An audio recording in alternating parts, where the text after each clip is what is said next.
గతంలో చంద్రబాబు నాయుడు ప్రభుత్వంలో ఆంధ్రప్రదేశ్ రాష్ట్రానికి ఇంటెలిజెన్స్ చీఫ్‌గా పనిచేసినటువంటి ఏబి వెంకటేశ్వరరావుకి ఒక బిగ్ ఊరట లభించింది. ఒక గుడ్ న్యూస్ అందిందని మనం చెప్పుకోవచ్చు. ఆంధ్రప్రదేశ్‌లో గత టీడీపీ ప్రభుత్వంలో నిఘా విభాగానికి అధిపతిగా ఒక వెలుగు వెలిగి ఆ తర్వాత వైసీపీ ప్రభుత్వం సస్పెన్షన్‌లో ఉన్న సీనియర్ ఐపీఎస్ అధికారి ఏబి వెంకటేశ్వరరావుకి భారీ ఊరట లభించింది. ఆయన మీద గతంలో జగన్మోహన్ రెడ్డి ప్రభుత్వం రెండోసారి విధించినటువంటి సస్పెన్షన్‌ని కేంద్ర పరిపాలనా ట్రిబ్యునల్ క్యాట్ ఈరోజు కొట్టేసింది. అంటే జగన్మోహన్ రెడ్డి ప్రభుత్వం వచ్చిన తర్వాత ఆయన మీద కక్ష సాధింపు చర్యలు ఎక్కువయ్యాయనేటువంటి ఆరోపణలు విపరీతంగా వినిపించాయి. ఆయన కూడా ఆయన అధికారంలో ఉన్నటువంటి టైంలో ఫోన్ ట్యాపింగ్ విషయంలో గాని, ఇంకొకటి గాని చంద్రబాబుకి చాలా వత్తాసుగా పనిచేశారని ఆయన చెప్పినట్టు ఈయన కీలుబొమ్మలాగా వ్యవహరించారంటూ కూడా ఆయన మీద ఆరోపణలు ఉన్నాయి. సో ఈ ఎంతైనా కూడా రివెంజ్ పాలిటిక్స్ పట్లే వీళ్ళు ఇంట్రెస్ట్ చూపిస్తూ ఉంటారు. మీకు జగన్మోహన్ రెడ్డి అధికారంలో ఉన్నప్పుడు ఆ అధికారులందరూ వాళ్ళకి కావాల్సి వచ్చినట్టు ఆయన నియమించుకున్నారు. చంద్రబాబు అధికారంలో ఉన్నప్పుడు అదే జరిగింది. మళ్ళీ చంద్రబాబు అధికారంలో వస్తే లేదా జగన్ అధికారంలోకి వస్తే కూడా అదే జరుగుతుంది. అధికారాన్ని అడ్మినిస్ట్రేటివ్ వ్యవస్థ, లెజిస్లేటివ్ వ్యవస్థ వేరు వేరు వ్యవస్థలు.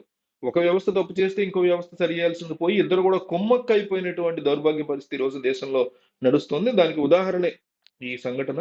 గతంలో తెలుగుదేశం ప్రభుత్వ హయాంలో ఇంటెలిజెన్స్ చీఫ్ గా ఉన్న సమయంలో విపక్ష నేతల ట్యాపింగ్ మీద ఇజ్రాయెల్ నుంచి నిఘా పరికరాలు తెప్పించినట్టు వైసీపీ ప్రభుత్వం ఏబి వెంకటేశ్వరరావు మీద అభియోగాలు మోపింది. అంటే ఏ రకమైనటువంటి ప్రూఫ్ లేకుండా వీళ్ళు బ్లైండ్ అభియోగాలు వేశారు. ఈ అభియోగం మీద ఆయన మీద తొలిసారి సస్పెన్షన్ విధించిన ప్రభుత్వం న్యాయస్థానాల్లో ప్రభుత్వానికి అప్పట్లో ఎదురు దెబ్బ తగిలింది. ఈయన ఇజ్రాయెల్ నుంచి పరికరాలు తెప్పించి జగన్మోహన్ రెడ్డి ఫోన్ తో పాటు అనేక మంది రాష్ట్రంలో ఫోన్ ట్యాప్ చేశారనే ఆరోపణల నేపథ్యంలో ఆయన పదవి నుంచి దిగిపోయిన తర్వాత జగన్మోహన్ రెడ్డి పదవిలోకి వచ్చిన తర్వాత ఈ ఆరోపణలతో జగన్మోహన్ రెడ్డి ప్రభుత్వం ఆయన మీద సస్పెన్షన్ వేసేసింది డైరెక్ట్ గా. దాన్ని ఆయన కోర్టులో ఛాలెంజ్ చేశారు. మళ్ళీ కోర్టులు కూడా జగన్మోహన్ రెడ్డి ప్రభుత్వానికి వ్యతిరేకంగా మాట్లాడిన పరిస్థితి. తాను నిఘా పరికరాలను ఆర్డర్ మాత్రమే చేశారని, పరికరాల కొనుగోలు కూడా జరగలేదని ఏబి వెంకటేశ్వరరావు వాదించారు. దీంతో ఆయన సస్పెన్షన్ తొలగించారు. అయితే ఆ తర్వాత కూడా ఏబి వెంకటేశ్వరరావుకి సస్పెన్షన్ కాలంలో జీతభత్యాలు, బకాయిలు చెల్లించలేదు. దీంతో అధికారుల చుట్టూ ఆయన తిరిగారు. అయినా ఫలితం లేకపోయింది. ఇదే సమయంలో మరోసారి ఆయన మీద సస్పెన్షన్ వేటు వేస్తూ ప్రభుత్వం నిర్ణయం తీసుకుంది.